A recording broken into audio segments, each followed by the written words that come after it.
அனைவருக்கும் வணக்கம். தனுசு ராசிக்காரர்களுக்கு மார்ச் மாதம் 16ஆம் தேதியிலிருந்து 22ஆம் தேதி வரை கிரகநிலைகளின் அமைப்பை ஆராய்ந்து பார்க்கும்போது கனவு கோட்டை கட்டி இழந்த சக்தியை மீட்கும் நேரமாகவும் நல்ல நேரம் கிடைக்கும் தருணமாகவும் எந்தெந்த விஷயங்கள் அமைகின்றன என்பதை சற்று விரிவாக பார்க்கலாம்.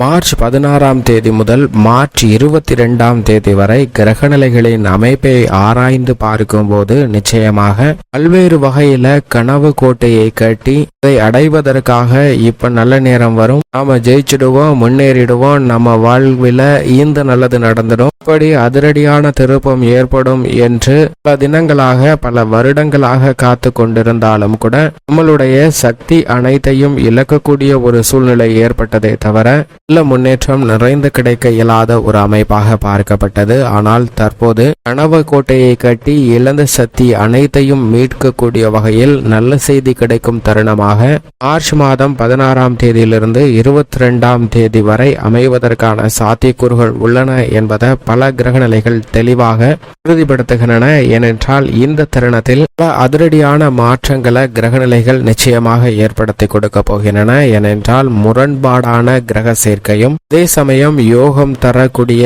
கிரக பலன்களும் நிறைந்திருப்பதுதான் இதற்கு மிக முக்கிய காரணமாக பார்க்கப்படுகிறது. அதிலும் மிக முக்கியமாக பார்க்க வேண்டிய விஷயமாக இருப்பது முரண்பாடான கிரக சேர்க்கையாக செவ்வாய் சனி இணைவதும் சூரியன் ராகு இணைவதும் நிச்சயமாக வரவேற்கத்தக்க ஒரு அமைப்பாக பார்க்க முடியாது. அப்படிப்பட்ட முரண்பாடான இரு கிரக சேர்க்கை நடந்து நிகழ்ந்து கொண்டிருக்கக்கூடிய இந்த வாரத்தில் நிச்சயமாக பல்வேறு வகையில இழந்த சக்தியை மீட்பதற்கான சாத்தியக்கூறுகளை உருவாக்கி கொடுக்கின்றன. ஏனென்றால் செவ்வாய் சனியுடன் இணைந்திருந்தாலும் சுக்கிரனுடன் இணைந்து சுக்கிரமங்கல யோகத்தையும், சூரியன் ராகுவுடன் இணைந்திருந்தாலும் புதனுடன் இணைந்து புத ஆதித்ய யோகத்தையும் மிக வலுவாக கொடுப்பதோடு மட்டுமல்லாது குரு சந்திர யோகமும் நிறைந்து கிடைக்கக்கூடிய ஒரு தருணமாக பார்க்கப்படுகிறது. எனவேதான் கனவு கோட்டை கட்டி இப்போ வெற்றி கிடைத்துவிடும், வாழ்வில் முன்னேற்றம் பெற்றுவிடுவோம் என்ற இழந்த சக்தியை மீட்கக்கூடிய யோகம் நிறைந்த ஒரு தருணமாகவும் முன்னேற்றம் பெறக்கூடிய வகையில் நல்ல மாறுதல்களை சந்திக்கக்கூடிய ஒரு தருணமாகவும் அமைவதற்கான வாய்ப்பு நிச்சயமாக உண்டு. ஆனால் அதிலும் மிக முக்கியமாக இதற்கான நல்ல நேரம் நமக்கு வந்துவிட்டது, நிச்சயமாக நடைபெறும் என்ற நம்பிக்கைதான் உங்களுடைய வாழ்க்கையின் திருப்பு முனையாக அமைவதற்கான வாய்ப்பு உண்டு. ஆனால் என்னுடைய ராசியே மிக மோசமான ராசி, இதில் ஏன் பிறந்தேன் என்று தினம் தினம் வருந்தி கொண்டிருக்கிறேன் என்று நினைத்தால் நிச்சயமாக நல்ல செய்தியோ நல்ல பலன்களோ கிடைப்பதற்கான சாத்தியக்கூறு இல்லை என்பதுதான் கிரகநிலைகள் உறுதிப்படுத்துகின்றன. ஏனென்றால் முரண்பாடான கிரக சேர்க்கையும் உள்ளது என்பதை மறந்துவிட வேண்டாம். அது மட்டுமல்லாது எதிர்மறையான சிந்தனைகளையும் கற்பனையான பயங்களையும் அச்சங்களையும் தோற்றுவிக்கக்கூடிய வகையில் ராகு மிக வலுவாக அவரது சமகிரகமாக இருக்கக்கூடிய புதனின் ஆட்சி வீடான கன்னிராசியில் வலுவாக சஞ்சரிக்கிறாருங்க. எனவே தேவையில்லாத குழப்பமும் மனதில் ஒரு விதமான பயமும் பதட்டமான சூழ்நிலையும் சின்ன சின்ன விஷயத்திற்கு கூட குழப்பம் அடைந்து அதீதமாக சிந்திக்கக்கூடிய ஒரு சூழ்நிலைக்கு தள்ளப்படுவதற்கான வாய்ப்பும் உள்ளது என்பதை நிச்சயமாக உணர்ந்து செயல்பட்டால் பல சிரமங்களை தவிர்க்க முடியும். மேலும் குரு மிகவும் வலுவாக அவரது நட்பு கிரகமாக இருக்கக்கூடிய செவ்வாயின் ஆட்சி வீடான மேசராசியில் வலுவாக சஞ்சரிக்கிறாருங்க. குரு பயிற்சி இன்னும் சில தினங்கள்ல சந்திக்க போகிறோம், இன்னும் சில வாரங்கள்ல குரு பயிற்சியை சந்திக்க போகிறோம். அதற்கு முன்னதாக எனது நட்பு கிரக சஞ்சார காலகட்டத்தில் நிச்சயமாக நீங்கள் எதிர்பார்க்கக்கூடிய நல்ல மாறுதலை ஏற்படுத்தி கொடுப்பாருங்க. எனவே இந்த தருணம் என்பது கனவு கோட்டையை கட்டி இழந்த சக்தியை மீட்பதற்கான அதிர்ஷ்ட யோக வாய்ப்பை நிச்சயமாக குரு பகவான் பல்வேறு விதமான பணிகளில் நிறைந்து கொடுக்க போகிறார். குடும்பம், உத்தியோகம், தொழில் என அனைத்திலும் மிக சிறந்த மாறுதலையும் முன்னேற்ற வாய்ப்பையும் மிக சிறப்பாக வலுவாகவும் ஏற்படுத்தி கொடுக்கக்கூடிய ஒரு சிறந்த அமைப்பாக குருவின் அமைப்பு பார்க்கப்படுகிறது. அது மட்டுமல்லாது சனி மிக வலுவாக ஆட்சி பலம் பெற்று அவரது சொந்த ராசியான கும்பராசியில் வீற்றிருக்கக்கூடிய இந்த வேளையில் முரண்பாடான கிரக சேர்க்கையாக செவ்வாய் அவருடன் கும்பராசியில் இருப்பது நிச்சயமாக வரவேற்கத்தக்க ஒரு அமைப்பாக பார்க்க முடியாது. எனவே தொழில், வியாபாரம், உத்தியோகம், விவசாயம் சார்ந்த பணிகள்ல அதீத கவனம் நிச்சயமாக தேவை. ஆனால் அதே சமயம் சாதகமான அமைப்பாக பார்க்கப்படுவது கலைத்துறை, அரசியல் துறை போன்றவற்றில் மிகப்பெரிய அளவில் சாதகமான முன்னேற்ற வாய்ப்பு நிறைந்து கிடைக்கிறது என்பதை தெளிவாக உறுதிப்படுத்துகிறாருங்க.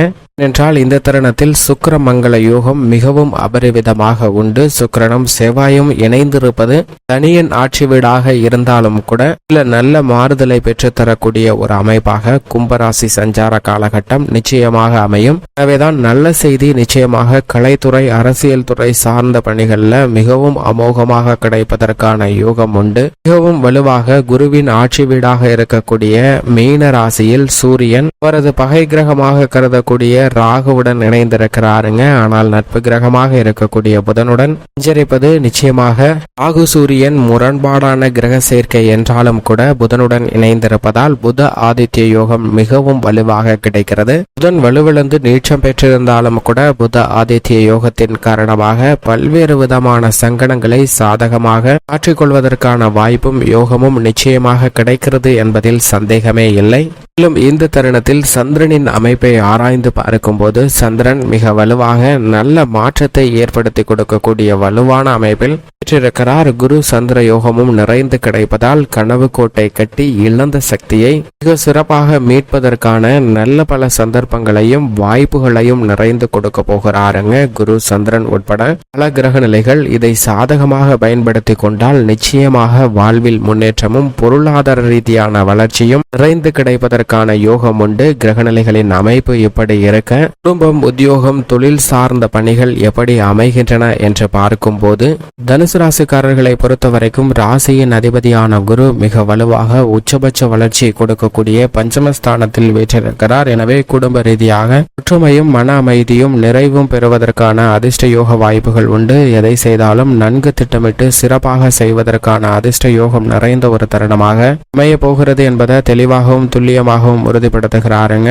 மேலும் சனி மிக வலுவாக ஆட்சி பலம் பெற்று தைரியஸ்தானமாகிய 3ஆம் இடத்தில் வலுவாக சஞ்சரிக்கும் போது அவருடன் செவ்வாய் இணைவது வரவேற்கத்தக்க அமைப்பு இல்லை என்றாலும் 3ஆம் இடம் என்பதால் நிச்சயமாக மிக சிறந்த முன்னேற்றத்தை தனுசு ராசிக்காரர்களுக்கு பெறுவதற்கான வாய்ப்பு உண்டு. எனவே தொழில்துறை, உத்தியோக ரீதியான பணிகளில் ஏற்படக்கூடிய தடைகள் விலகும். கலைத்துறை, அரசியல் துறையிலும் நல்ல வளர்ச்சி நிறைந்து கிடைக்கிறது என்பதை சுக்கிரன் தெளிவாக உறுதிப்படுத்துகிறாருங்க. மிக விரைவில் அவர் உச்சம் பெற போகிறார். எனவே இந்த தருணத்தில் பல தடைகள் நிச்சயமாக விலகும். மோட்சக்காரகரான கேது 10ல் இருப்பதால் எண்ண ஓட்டங்கள் தொழில் ரீதியாக அதீதமாக இருக்கும். அதற்கு கடிவாளம் இட வேண்டிய ஒரு தருணமாக தான் பார்க்கப்படுகிறது என்பதை கேது உறுதிப்படுத்துகிறாருங்க. இருந்தாலும் கூட இந்த தருணத்தில் சந்திரன் மிக சிறப்பாக சஞ்சரிப்பதால் பல்வேறு விதமான பணிகளில் இருக்கக்கூடிய காரிய தடைகளை விலக்கி முன்னேற்றத்தை நிறைந்து கொடுப்பார். ஆனால் மிகவும் சாதகமற்ற ஒரு அமைப்பாக பார்க்கப்படுவது சுகஸ்தானத்தில் ராகுவும் அவருடன் இணைந்து சூரியன் மற்றும் புதன் போன்ற கிரகநிலைகள் சஞ்சரிப்பது நிச்சயமாக தனுசு ராசிக்காரர்களுக்கு சில சங்கடங்களை ஏற்படுத்தக்கூடிய ஒரு அமைப்பாக தான் பார்க்கப்படுகிறது. எனவே எதை செய்தாலும் நன்கு திட்டமிட்டு செய்ய வேண்டிய ஒரு தருணமாக தான் அமைகிறது. எடுத்தோம் கவர்த்தோம் என்று எந்தவிதமான பணிகளையும் மேற்கொள்ள வேண்டாம். இந்த தருணத்தில் ஏற்படக்கூடிய சிரமங்களை தவிர்த்து முன்னேற்றம் பெற வேண்டும் என்றால் நிச்சயமாக தனுசு ராசிக்காரர்கள் வாரத்தில் செவ்வாய்க்கிழமை விரதமிருந்து அருகாமையில் உள்ள நவகிரக சன்னதி சென்று தீபமேற்றி வழிபாடு செய்யுங்கள். இழந்த சக்தியை நிச்சயமாக மீட்பதற்கான யோகம் கிடைக்கும்.